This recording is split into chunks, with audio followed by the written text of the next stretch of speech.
all over this land. Ooh, if I had a bell, I'd ring it in the morning. Thank you so much. And if you are watching us on August 8, 2017, you're watching us live. And our show tonight is Progressive Caucus. We're very fortunate to have two wonderful people. Actually, we were chatting earlier. Larry Taylor, chair of Progressive Caucus. And we have Reavey, who just recently graduated from law school, co-chair of National Popular Vote, Oregon. So, Larry, please explain who you are and your causes and what you're interested in. Good evening. Thank you for having us. I started getting involved about 20 years ago. I was at a rural caucus meeting in Central Oregon, and we had a visitor from the Democratic Party come and say, if you really wanted to change the world, you should consider becoming a precinct committee person. So I filed that one away, and when the next election came up, I did that. I ran for the slot of precinct committee person, got elected. No one contacted me for months, got a card in the mail, show up at this place for the reorganization. Then they corrected the date, and I finally showed up. I said, hi, I'm Larry Taylor, I want to get involved. They said, do you have a computer? And I said, yes. And they said, did you want to run for secretary? And I said, sure. So that began my political career. That was in the Multnomah County Democrats. 2 years later, I ran for chair and was chair there until 2000. Then I moved to Astoria and was chair there for 12 years. And during that time, I held various positions in the Democratic Party. Most recently, I was a Democratic National Committee member and got to be a superdelegate going to the 2016 convention. And then it was through the convention that we formed a group of activists who were followers of Senator Sanders. Yes. And we started working together before the primary, and then I worked with them explaining the processes and what to expect leading up to the convention. We continued working together, and then we finally decided to get formalized, and so earlier this year we filed papers and became the Progressive Caucus PAC. And you've thought about this a lot, what democracy is and how to make sure that, or help ensure that people reach it, Larry. Yeah, over the years I've become a huge fan of democracy, especially considering the options of what we could otherwise have, and especially Robert's Rules of Order, which I used to absolutely hate because my experience with Robert's Rules was that they were used to control and abuse people, and I found out that really what the intention of Robert's Rules is to create a level playing field so that everyone is treated equally.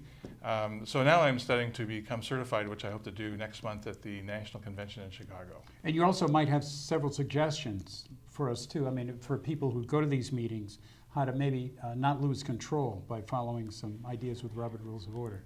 Absolutely, yeah. We can go into some of those later. Great, and you just graduated from law school. I did. And you are hopefully going to be in environmental law. I guess you are environmental, sorry. And you are the co-chair of National Popular Vote Oregon. Yes. What is National Popular Vote Oregon, Elaine? National Popular Vote Oregon is a grassroots organization that started in November. We are advocates across the state that just want to see the implementation of the National Popular Vote Interstate Compact. We have about 50 regular active volunteers, and we've been engaging hundreds of people from all corners of the state, mainly throughout the 2017 legislative session, to advocate for the bill. And what is the bill? What does it say? What does it advocate? The number this year was House Bill 2927, and very simply, it's a compact saying that all of the states that sign on are going to pledge their votes in the Electoral College to the National Popular Vote winner. And the compact only goes into effect when enough states have signed on that we reach the 270 electoral vote threshold. And as a result, by default, the winner of the popular vote would be the winner of the Electoral College every time. Do we have trouble with the Electoral College, do you think? A little bit, yeah. Yeah, but tell us, what can go wrong with Electoral College voting? Yeah, there's a lot of problems. I mean, it's a system that came around as a result of the Three-Fifths Slavehold- Compromise. Yeah. Slaveholding, great. Yeah. And Southerners. that was the way that they were able to get the southern states to sign on and agree to this system for electing a president. Originally, it wasn't even that you would have electors and that would be delegates at the convention. It was you would vote for someone you trust and you would put your faith in whatever candidate they pick. And it's really evolved into this system where we're not having equal representation. The number of electoral votes that there are is capped. Originally, it used to be you had one elector for every 30,000 people, and now we've progressed to the point where we only have the numbers that are restricted within the House of Representatives, 435, and then an additional 3 for the District of Columbia, and then 1 for every senator. So out of that total 538, you can't really split it up evenly in a country of 335 million. Does it incredibly bother you that states with low populations have an outsized ability to control politics? It does.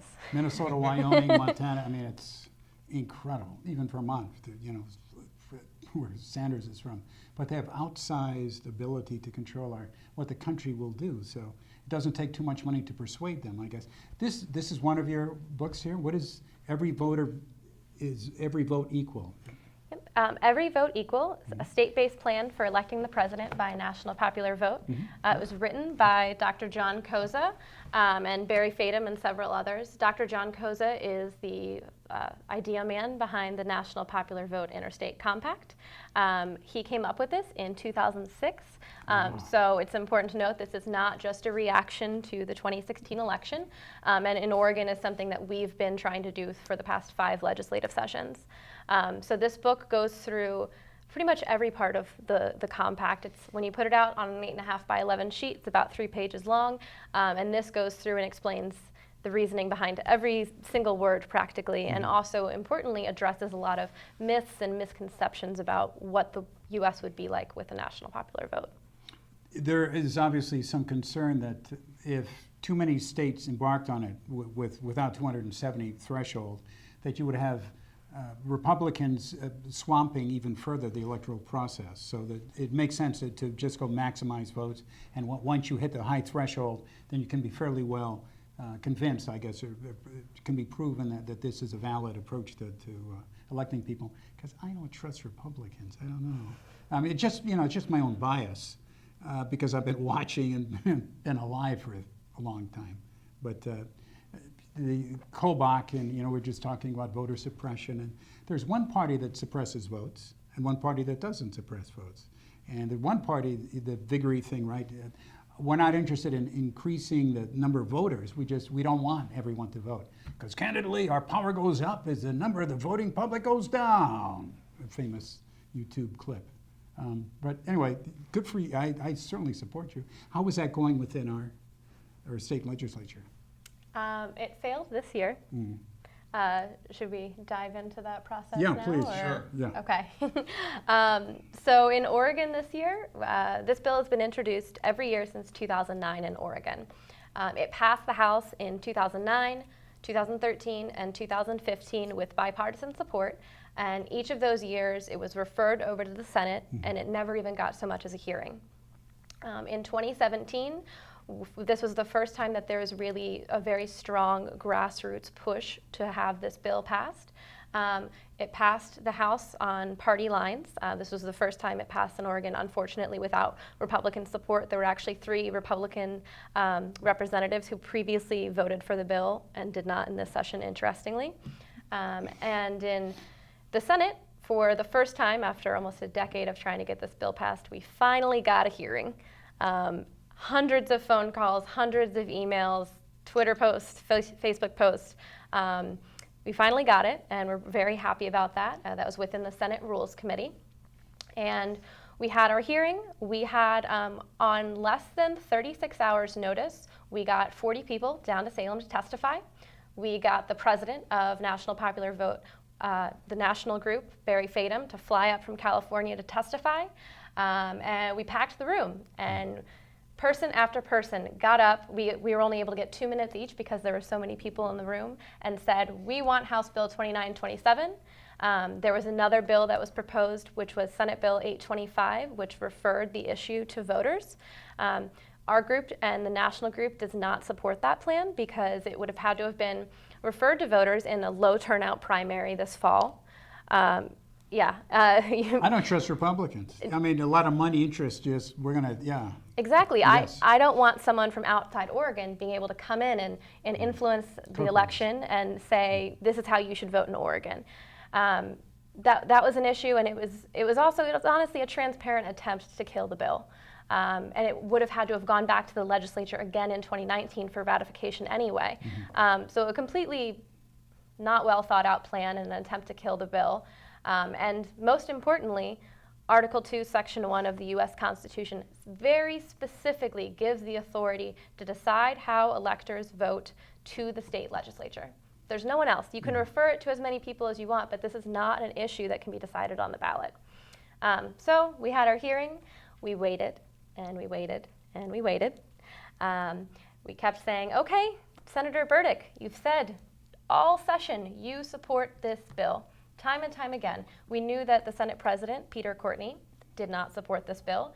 He is the reason that it had not passed previously, but he had said, although he would not vote for our bill, he would not stop it from going forward.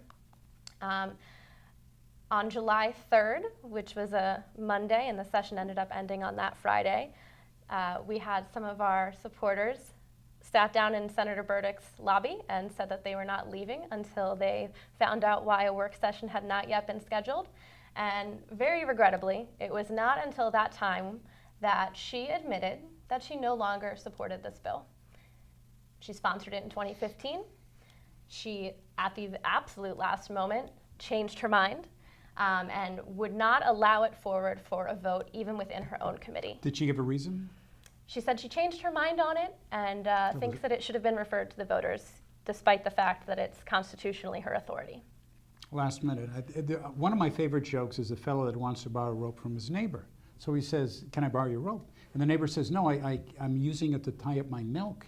The guy says, using a rope to tie up your milk, how do you do that? And the guy says, if I don't want to let you use my rope, one excuse is as good as another. I mean, it sounds, I love that. I mean, it's so much of politics, too. I'm going to give you a false reason, but, to disguise that I, lying to you.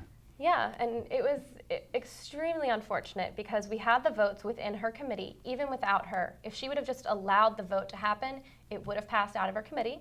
And furthermore, we had the votes on the floor without her support. We had 16 votes that would have voted at a minimum, and I anticipate that we would have gotten more once it came to the floor, including Republican senators that we knew would have voted for it, including the chief sponsor, Senator Brian Boquist, who's a Republican. So we had bipartisan support. We had a majority on the floor and in committee, and Senator Burdick honestly just obstructed the process, and it was very disappointing. Are you going to, hopefully, will people run against her on this issue? Yes. Oh. She's not up for re-election until 2020, but she will not be running unopposed in her primary. Good. And that's one of your concerns too, Larry, is that you let these people run unopposed far too often, or we do as Democrats. Yeah, it's clear that the system is unhealthy. I think she even made a point of saying that she felt that she was safe and she didn't have to, I don't know exact wording, wow. But what we need is people, to make a primary meaningful, you have to have a choice on the ballot. If you don't have a choice, why vote? Don't complain about low voter turnout if there's nothing to choose on the ballot. The importance of having candidates run against each other is that when you have an opponent, you have to make promises to the voters, and people will ask you questions and you have to make commitments, and then they will hold you to those when you get into office. Right now, I can't remember the numbers on it, but I was looking at the number of both Democrats and Republicans that had no opponents in the primary, and it was shocking. And then we get the same situation because Oregon is so polarized. When we get to the general election, there's a number of seats where even they have no opponent in the general. And so without campaigning or making a promise to anyone, they get into the Oregon legislature. Let me just say, we're Progressive Radio and TV. We're here on the first Tuesday of the month, usually the first Tuesday of the month. This time it's second Tuesday. Netflix is taking over the campus here. But please, if you have a question, please call 503-650-0198, 503-650-0198, and ask Larry a question, ask Elaine a question. These most important issues. Democracy, right, as Tom Hartman says, is the very beating heart of our democracy. And how about any other issues on democracy, voting that you want to talk about? Sure. It sounds trite, but in a democracy, the supreme power belongs to the people, and everyone keeps forgetting what that truly, truly means. And what we're finding out is that a lot of people are actually not even comfortable with democracy, which I find very disturbing. But what the Progressive Caucus is trying to do is educate people about the processes so that they can understand how to get involved and demand that we get our democracy back. Because we're realizing now, and especially over the past year, that we have let a lot of our rights be taken away, and we need to take them back. Some examples of this is the Democratic National Committee. I was very excited to become a Democratic National Committee member. I started going to the meetings. They would have 2 meetings a year. You would show up. They would have caucus meetings and council meetings and then the general meetings, but no action. There was virtually no purpose in being a DNC member because all of the power has been taken away from the delegates and moved somewhere else so that things get decided behind closed doors. At the state level, in the Democratic Party, we've seen the delegates give away their rights to a number of things, like the ability to elect chairs to standing committees. And why is this bad? Well, you lose accountability to the delegates when they do not elect the standing chairs. If they are appointed by the chair of the DPO, then that's where their allegiance lies. And so the appointments start getting very, very politicized. At the county level, we saw some very unfortunate behaviors by the county chairs, especially in the last year when we had the Bernie versus Hillary split. We had chairs that were Hillary proponents block the appointment of people becoming PCPs. I've been involved in the party for 20 years. Gee whiz. I know, and for 20 years, if anyone would darken our doorstep, we would rejoice and welcome them in with open arms. Little badge on them. Welcome, stranger. And suddenly, large numbers of people started showing up, and we had county chairs that were canceling meetings so they wouldn't have to appoint them. Fortunately, most of that has been cleaned up now through the election process, so that's ended. But the Democratic Party has been kind of a priesthood, and most people do not know how to participate in it. It's this entity that goes off and does the work. Could you bring up the slide that shows the graph of the structure?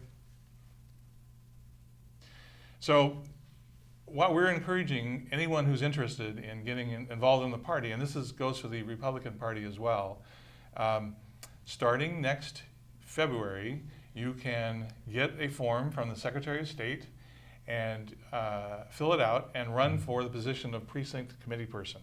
And you turn that into your elections clerk.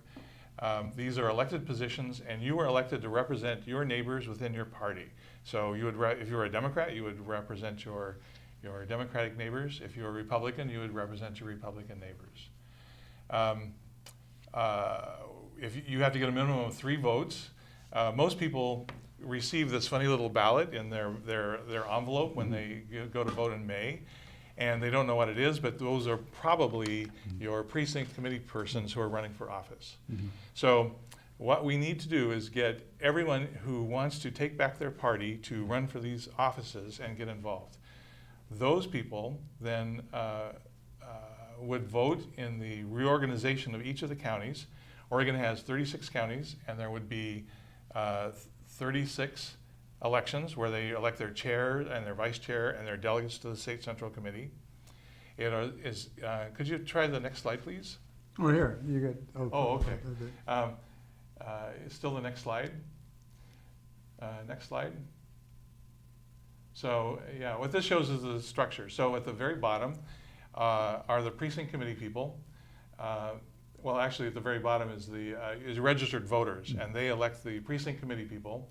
The precinct committee people elect both the delegates to your state party organization and your county officials, and then it's the delegates to the state central committee of the Democratic Party and to the Republican Party that vote for your officers. For the past 20 years, we've only had very few chairs, and there's only been 3 contested elections in 20 years. So when things were going great, nobody cared. When things go south, then suddenly people get concerned about their elections. And in this last election, it was the first time in a number of years where we had a contested race for chair. And how does the chair and the other officers help shape the platform that we have that dictates the policy that's put forth by the county Democrats and the statewide Democrats in Oregon? That's a really good point. So the thing that defines the political parties are the platforms, which is basically a set of your beliefs and things that you want to get done. Because it's so difficult to advertise these things, very few people are aware of the conventions that we have. But we will be having a convention next March in the state of Oregon, where we will be reviewing the platform of the Democratic Party of Oregon and making adjustments to this. Any registered Democrat can be elected to become a delegate to the convention. And they're actually really wonderful exercises in democracy. They divide the topics up into subject areas, and we have breakout sessions, and people debate them, and then they vote on the resolutions, the legislative agenda items and the platform planks, and we come up with a final document. And I always dread going to these things because it's a full weekend of talking and discussing, and it's exhausting, but I've been to probably 6 of them, and I've always found them energizing when I leave, because what's most interesting about Democrats in Oregon is that we're fairly consistent in our beliefs, and we're very, very progressive. And it was actually, our platform is very consistent with what Bernie Sanders was advocating. And our arguments are around the edges, but they're always respectful arguments. I was just writing down Bernie's focus on these, the 12 major points. I mean, he was only interested, obviously, in the issues. I mean, that was it. It wasn't personality, it wasn't, the hair, whatever it was. And has that sort of focus on democratic ideals, democratic issues, kind of generalized to other situations as well? Do more democratic organizations embrace the focus on these set ideals? Yes, and he actually has 22 points. Yes. And they're, if you go to Our Revolution, you can see what they are, because he has a thesis written on each one of them. The Bernie people, they were all brand new to the party, getting involved. They thought that they would, modernize the platform, and they were actually very impressed with what we had here in Oregon. I mean, we've been for universal health care for years. All of his issues are like embraced by more than half of the American public, and some by like 80%. I mean, higher than that. And that was so energizing, when he was saying, we're interested in these things. Can you help us bring it into law? Like me, that was so energizing. And I had never seen a candidate like Bernie Sanders focusing on these issues that we agree on. Well, his win in Oregon, which was a closed primary, which meant only Democrats could vote for him, he won 56% of the vote, and he won in every county in the state except Gillum County, where he lost by 1 vote. Rural counties, urban counties, across the board, he won in every county. So I thought that would send a strong message to the Democratic Party of Oregon, but they seem to, there's a tendency to pretend that did not happen. But that's why we set up the Progressive Caucus. We have 3 groups of people that we feel we represent. We represent the 56% that voted for Bernie Sanders. We represent the Democrats who have left the party because they disagreed with things that were going on with the party, but they share the values of Democrats. And then we have almost 750,000 non-affiliated voters now due to the motor voter law. And a lot of those people, if we would just reach out to them, we believe would also become Democrats. Explain the motor voter law just a little bit. People know about it, but... It's the opposite of what the Republicans advocate, which is into voter suppression. But we have a system where when you get your driver's license, you also are automatically put into the registered voter database as a non-affiliated voter. And then you get a card in the mail sometime thereafter, where if you choose to join a party, you can fill out the card and return it. But a large number of people have not done that. And so we think that it's time to reach out to the non-affiliated voters and try to pull the ones that share the values of the Democratic Party into the party.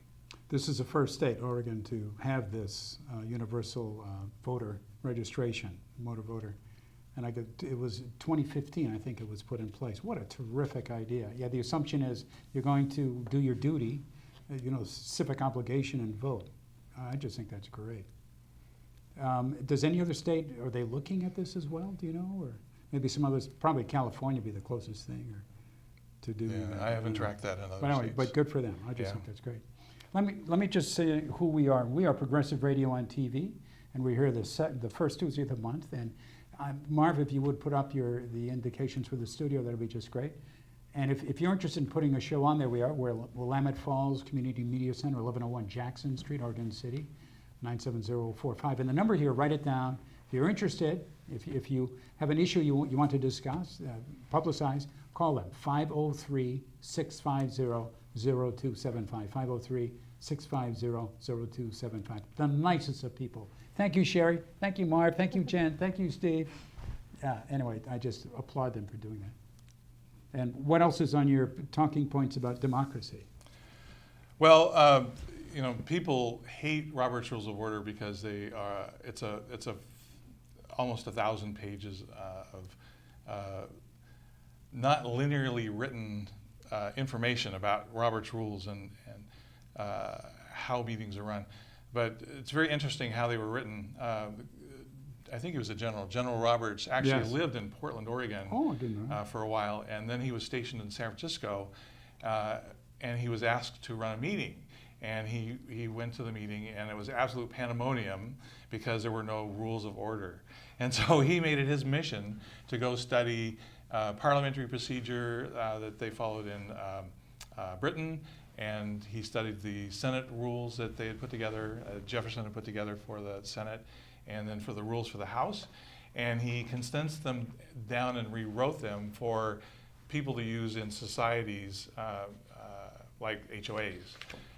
And no one would publish his book initially, so he self-published it, and he sold out immediately, and it's been a bestseller ever since. But studying them, you really get a sense of what it means for the supreme power to belong to the people. So everyone's familiar with the stuff like motions and adjourning meetings, but there's a rule called appealing the ruling of the chair. So if you have something where you think the chair is incorrect in how they've ruled on something, then as a member of the body you can say, excuse me, but I appeal the ruling of the chair. And what that does is trigger a sequence of events. So the chair has to explain why they ruled that way, and then the person who challenged it can speak on why they think that the ruling was wrong. And then anyone else in the room has one opportunity to speak on this issue. And then the decision on the ruling of the chair is moved to the people. So then everyone in the room gets to vote on how that should go. Some people hate it. I mean, some chairs feel like it's insulting because they've been questioned, but Robert's Rules makes the point that a lot of chairs actually like this because it takes the onus off of them for making what could be a contentious issue and put it on the people. So it's a really wonderful example about how majority rule works. Can I point out, it's Robert's Rules of Order are wonderful for running meetings. It can also be used to stifle dissent, right? You can put people in their place and just say, we're not going to listen to you now, postpone in a variety of ways. So you should have smart people on your side, or advocates that understand these rules, because it's pretty easy to stamp people. They're make them not heard in these meetings. Have you seen that a lot or no? I've not seen it a lot, but I have seen it, and it's when I run meetings, I always make sure that everyone understands every procedure that we're going through, and I ask them if they understand it, so that there's no one feels that there's anything being pulled on them. Good for you. But there are chairs that pretend that they know what's doing, or they act authoritative and they intimidate people, which is why people hate Robert's Rules of Order. But really, the intent of Robert's Rules is to make everyone equal in the meeting, and unfortunately, to truly effectively use them, you have to study them and learn what your rights are. Elaine, have you sort of taken Robert's Rules of Order yet, or no? No, I haven't. I've studied them from time to time within Toastmasters, but it's a complex topic. So I applaud you, and you're going to get, I guess, certified perhaps. I hope so. Yeah, I'm going to be taking the exam at the National Convention in Chicago in September. Excellent. Congratulations. I think that's great. And yeah, it's just to get good information quickly, and so you can act on it as well, isn't it? Robert's rules.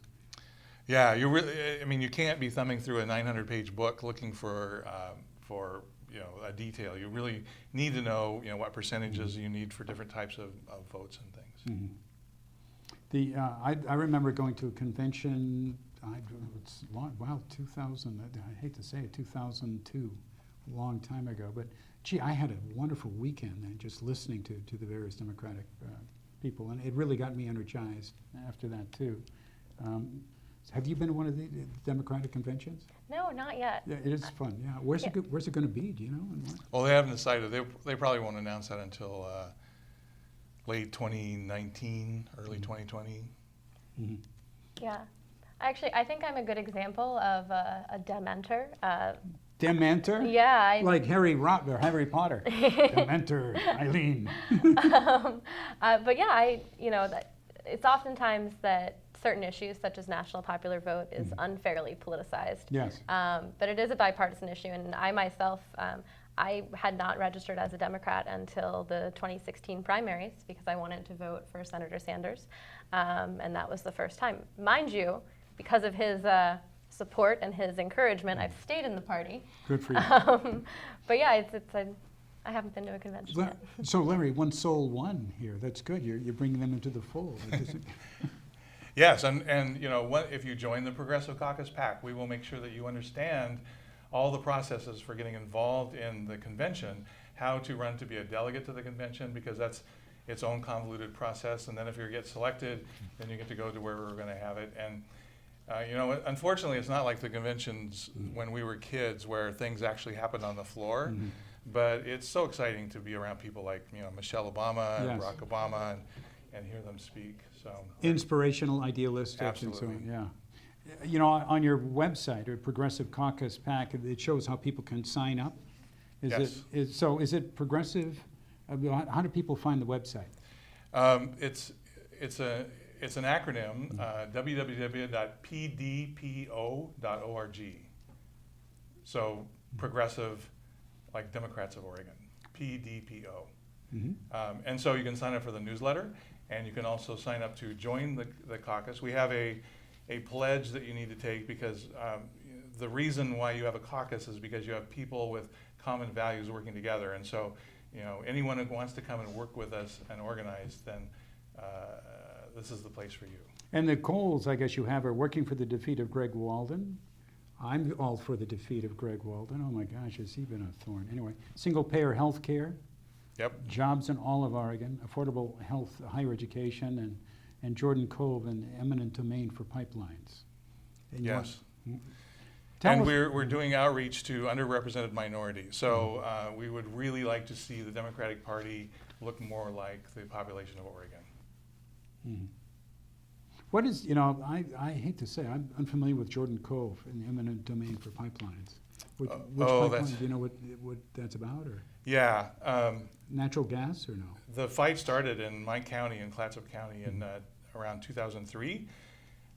We started getting people who wanted to build liquid natural gas facilities, and so we've been fighting them ever since, and that's what led to us amping it up in Clatsop County. In 2010, we ran 3 neophyte candidates against 3 incumbent Republicans to take over control of the county commission, and that was the only time we were able to stop LNG in Oregon. So the facilities in Clatsop County have gone away, but the remaining one is in Jordan Cove. And the proponents of that facility are gleeful at the election of Donald Trump because he's going to clear the runway for it. Jeez, yeah. My gosh, yeah, that was a bad night. I'm a psychologist, and I do evaluations, and heavy depression persisted then and continues. Unbelievable. But I mean, I agree with your views. I mean, don't roll over. As Bernie says, despair is not an option. You got to get in there and so on. And you elect legislators who are accountable to the people, right? You want a clear contract, clear statement, and Yes. so on. And hopefully there'll be a primary, a contestant in the primary, and so you can pin them down further as to where they stand. Yes, that's the other thing we will do.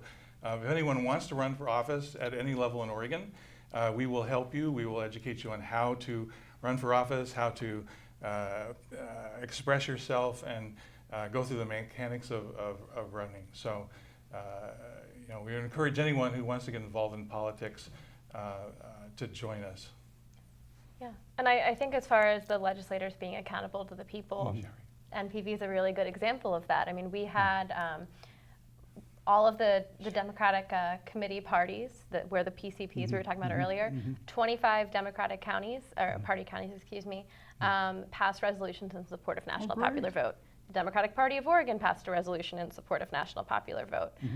So it's very unfortunate that people like Senator Burdick and Senator Courtney can just completely obstruct the Yes, process, yeah. And they're certainly not being accountable. Yeah, standing athwart the progress and saying stop, right? I mean, just, that was, I guess, the definition of a conservative, according to Buckley, right? Just saying stop, no progress. I was thinking 2 nights ago, this is a dream, anyway, but it appears to me that that Democrats are enablers in the correct way. I'm just a little commenting here. At any rate, the Democrats are enablers in the true sense of the word, enable people to, and Republicans are disablers, I think. I mean, they really try to prevent folks from achieving that sort of Yeah, I mean, I think that in Oregon, the Republican Party almost is dictating the policies of the Democratic Party. At least in the Senate, Senator Peter Courtney was elected as Senate President a number of years ago, and was elected when it was, I believe, 15 Republicans and 15 Democrats. And from that time, he has insisted on bills having bipartisan support. Oh, Jesus. Oh, my gosh. Yeah. Do you think that's, if you demand bipartisan support, nothing gets done? Yeah, I mean, I think the absolute insistence upon it is unnecessary, especially as we continue as a state to elect more and more Democrats to these positions. What we're trying to do is saying, look at the number of people in Oregon we have 200,000 more registered Democrats than we do Republicans. It's clearly what the people want, and the process is being obstructed. And even on a bill such as national popular vote, a chief sponsor was a Republican, and that still wasn't enough to get it to the floor.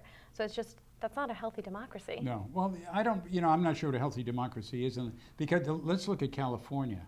I mean, it is so one-sided. The Democrats rule there, but the state is doing so well. It's very progressive, and I just don't think that Republicans are nearly as generous with their thoughts towards people and so on too. They're really disablers. But Republicans, California is a great example. On the whole, it's doing very well. And that's because of the huge majorities that the Democrats have there. So, Yeah. but who would you? There was a wonderful line, Kerosene Keeler joke, and the joke was this. Well, the question was this: if you had a relative in the hospital on oxygen, would you want the finger on the oxygen hose to be Republican or Democrat? I mean, that's true. I think. But anyway, I don't know what. There's a terrific book. On the Republican Brain by, I forgot, Goodman or something like that, and looking at actual differences in terms of fear and so on. But I mean, Democrats, it turns out, just more generous and less afraid and so on too. It sounds really ludicrous to say that, but they can figure out the brain images that show those kinds of things. Anyway, I do think that Democrats care a lot more. Do you think so? Yes. Yes. I mean, no, yeah. You had to pause. I know you're being politic. You're being very nice. But yes, there's no doubt. Do you have any more in your democracy lineup? There's been a lot of discussion about what the term progressive means, Yes. because everyone is now slapping that on their lapel. So the way we interpret it is that it really means government for the people, and that's what Bernie Sanders represented, as opposed to government for corporations. Countries like Sweden and Norway, great systems. They're designed to support the people, and that's Yes. what we need to get to here in the United States. I was just looking recently at the role of buybacks, stock buybacks in corporate. Are you familiar with if you're a CEO or a high official in a company, you can have a lot of your salary taken out as given as stock. And so what stock buybacks means is then as a company, you can buy back a lot of stock, and therefore the prices go up, and then you can sell your own stock, which makes you a heck of a lot of money. And it turns out that the major corporations in the United States, all of them, or pretty much all of them that I could find, they're taking pretty much all of their money and putting it into stock buybacks, which does nothing for people in terms of generating jobs, and it takes some money out of circulation. We're creating billionaires a hell of a clip. But yeah, if you haven't seen that issue, it really is worth investigating. But yeah, corporations are not, I don't know, Mitt Romney, right? Corporations are people, my friend. Oh, inane. Yeah, they don't die, you know. Jefferson made them die, was concerned about these things living forever. But now the Supreme Court, oh my gosh, Citizens United and all that other stuff. Don't know. Which is the worst recent decision in the Supreme Court that you see? Citizens United, or that was an awful one. Yes, I would probably Citizens United, but I'm mildly terrified for what's going to be coming in the future. I mean, the fact that the Republican Party was able to hold hostage Parliament. 1/3 of our government for almost a year. I mean, Yeah. that's almost unforgivable. Yes. It's unprecedented, and that for me was really a tipping point with the Republican Party. I don't know, in the past I had voted for Republicans. I knew this was in Maryland. Republicans are a little bit different. Maryland. Yeah. But yeah, that's not the way that our government is supposed to work. That's not the way the founders intended, or anyone should be thinking right now, is that we need to wait 10 months for a Supreme Court appointment. That's yes, well, and also that Obama could not appoint the person that he was legitimately able to appoint, and people make sort of ruling out of whole cloth. How about you, Larry? What's been the most dreadful thing you think about Republican rule recently? Anything, but it's hard to choose, I guess, from everything. Yeah, I mean, Citizens United, because everything seems to go back to money. If we could get the money out of politics, I mean, look at Salem. If you ask a legislator, who do you represent? They say, well, we represent you. But if you look at who's in Salem, it's all lobbyists representing other people, and it's so frustrating to see things like the National Popular Vote, which had wide Democratic support, not get passed in a Democratic-controlled legislature. I mean, it just does not make any sense to me. And I don't know how legislators get the idea that they do not represent us. Are you familiar with the research Gillis and Page? Are you familiar with that? I love listening to Tom Hartman. I have my little recorder and so on too. He cited Gillis and Page quite a few times. Gillis and Page from Princeton University, I think. They said that 80% of the bills that are passed in Congress and so on benefit the top 10 or 1%. The bills that benefit the bottom 50%, there are no such bills. They're just absolute random noise. The lobbyists in place, the hired help and so on too. But yeah, people, as obviously the billionaire said, I'm in a class. Yeah, there is a class war, and my class is winning. What was I forgot that the fellow that plays bridge with Microsoft had, but very, very famous billionaire. But yeah, the money is so disparate now. It's just, gosh, awful. Do you remember the 3 items that they were considering in the Rules Committee? Oh my gosh. When we were expecting them to discuss? Yeah. The final day of the legislative session, this is a slap in the face if there ever was one. The final meeting of the Oregon Senate Rules Committee was voting to make Marionberry pie the official pie. What was the flower and the state bird they changed as well? I believe those were the crucial bills that they passed that day, yes. Which the state bird, Marion pie. Hey, that's important. Yeah, that was how they ended their legislative session, and refusing to hold a vote on National Popular Vote. How demeaning. I mean, how insulting. It's just, words kind of fail me. I mean, how Tell trivial. Me. It's like, yeah, we're going to have a little shiny thing here, and it's going to be covered in the newspapers, and we're going to go through it, and they're going to pretend that something important happened. One of the things that really bothers me is the media. And for instance, the cable television companies too, that ignored Bernie forever, and but don't discuss these things about income inequality, climate change, and so on. Or let's not go into war with another country. I mean, why we shouldn't be too much afraid of North Korea at this point. But no, it doesn't sell headlines. Doesn't sell.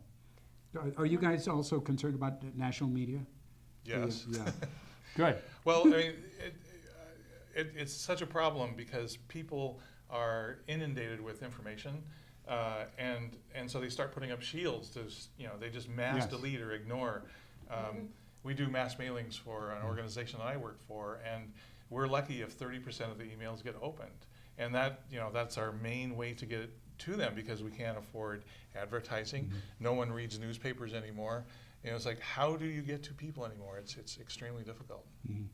And the right wingers know that a good way to get to people is to scare the hell out of them.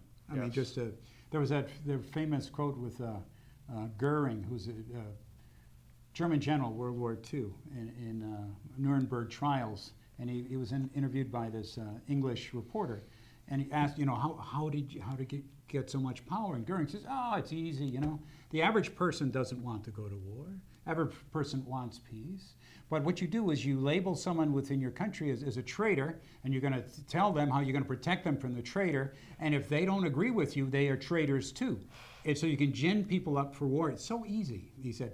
You could do it in Italy, England, Russia, anywhere. This works. And clearly this has been the Republican rule for a long time. I mean, it's Iraq War, and so on. It's just, let's just scare the heck out of everyone.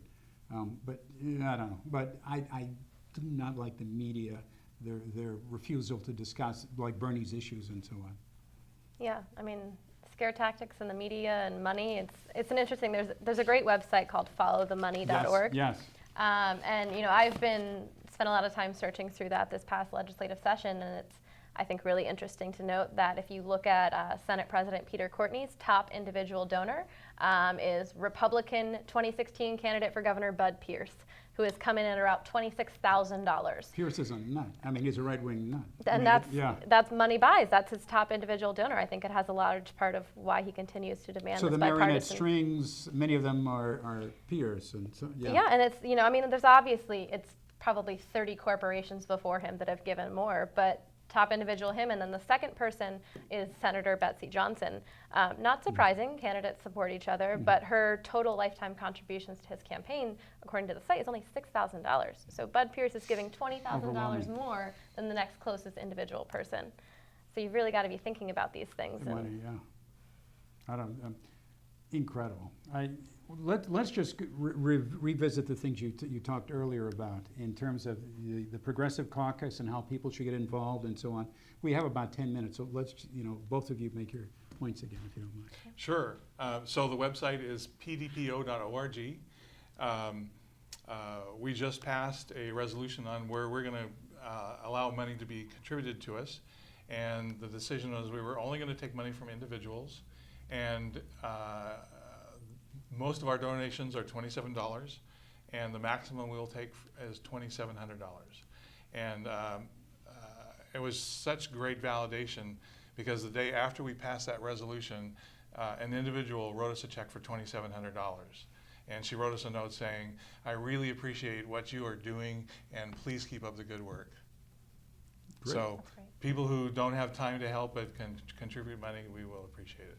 So starting next month, we will be hiring our first employee because we have a lot of work to do to get ready for the elections next year. And you're going to, in a month from now, you're going to have the meeting, or a Democratic meeting? Yes, every month we have a monthly general meeting. We have a number of committees that are set up to do the work of the organization. Like this Friday, the candidates meeting is going to convene, and that's where we're going to start finding the individuals who are going to go out into the targeted districts across the state and search for candidates so that we have no unopposed primaries in the coming election. What's the address of the meeting months from now, do you know? Oh, they're all virtual. Virtual, oh good. Yeah, we're a statewide organization, and so we use a Zoom conference call, which allows us to display images. If we want to, we can also do screenshots of people in the meeting. So anyone at their computer at home or a Absolutely. tablet or something like Yeah, that? mobile device, they can even dial in on the phone, although that prevents them from seeing the material. But it's a great way to unite the state. How do they just look for DPDO or no?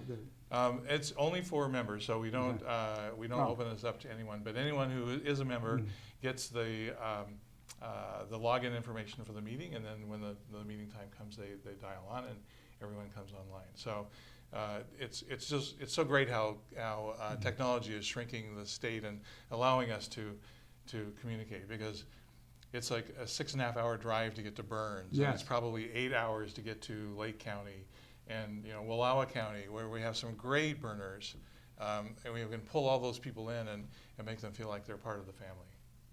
Great. And Eileen, what points would you like to emphasize once again?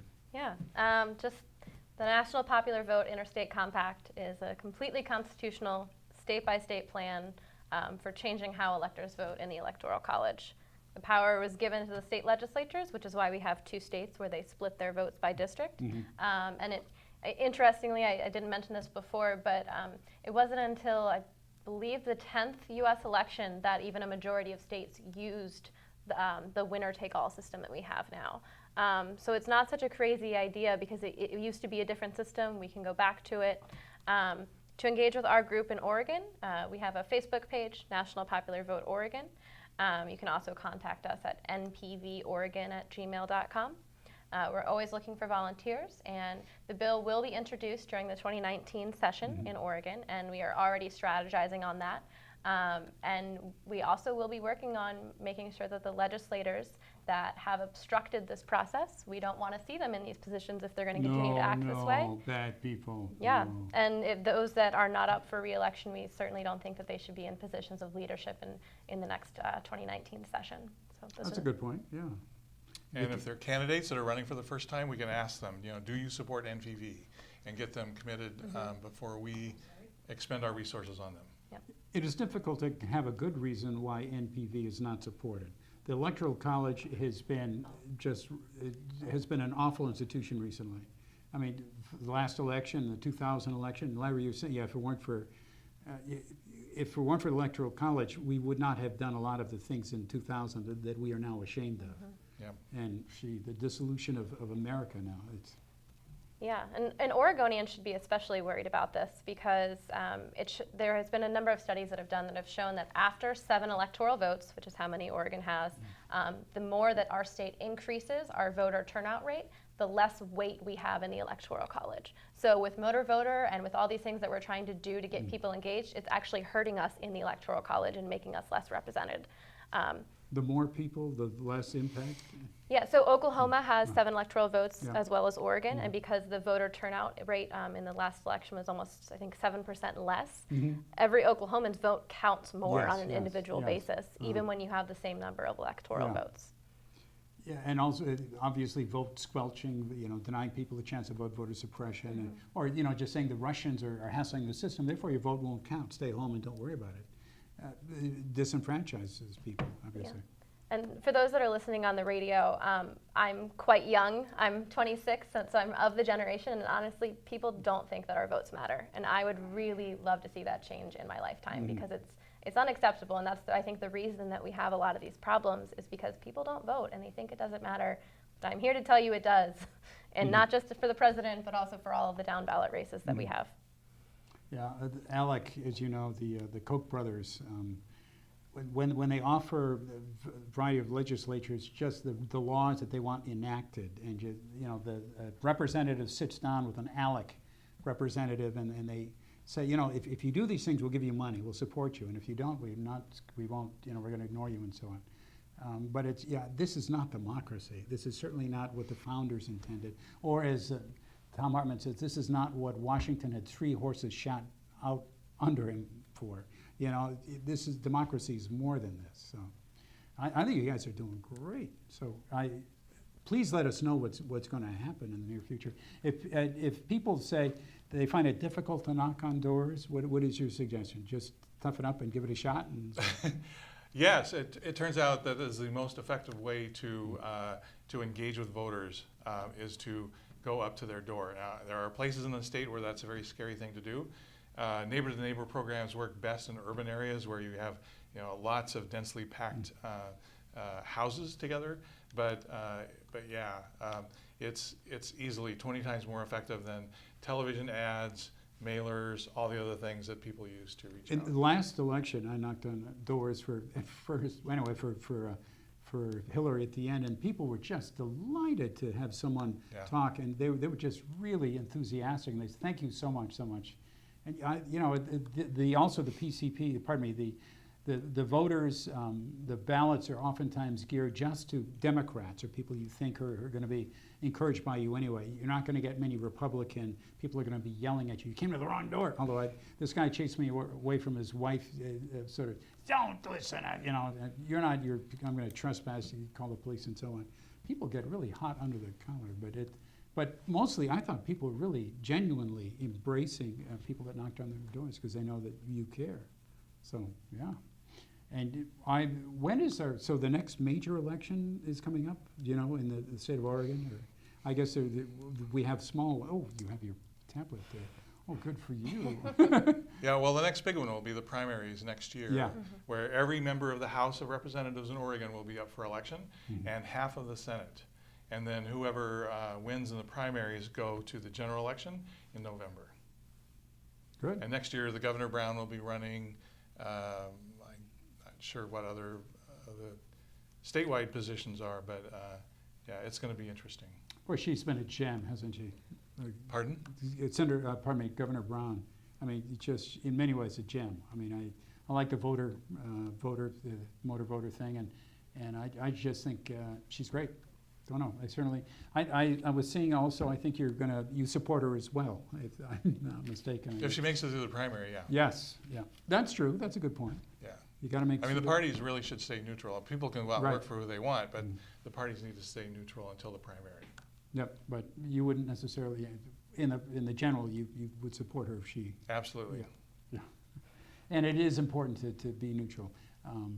Yeah, I was listening to Ellison too, being asked why he can't support more local races in states and so on. He said, no, they got to make it through the primary first, and then we can support them, but we're going to take hands off.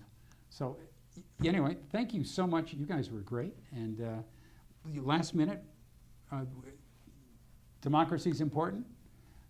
Be a PCP. Learn a little bit of Robert's Rules of Order. Maybe learn a lot of Robert's Rules of Order. And yeah, it's important. Thank you so much. And register at pdpo.org.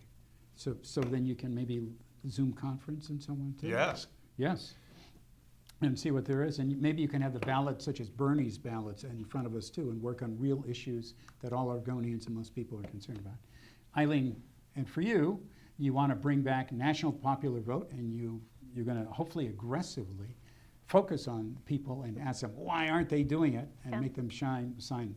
Yeah, show up at town halls, talk to your representatives and especially your senators and ask them why this didn't happen for a vote. Because even if they weren't in the position to bring it forward, it's still their majority leader that could have brought this forward. And so it's on all of the Democrats that this bill didn't pass. So running away does not absolve you of your responsibility. Is that right? No, it does not. No. Yeah, being a skunk and a fraidy cat does not. No, and yeah, plausible deniability. Well, anyway, thank you so much. Eileen, you were terrific. Thank you, Caleb. Larry, great. Nice having you. Thank you for having us. Yeah, and if you please come back again in the future if you care to. We would love to. Yeah. And thank you very much, Sherry, for making it, introducing us.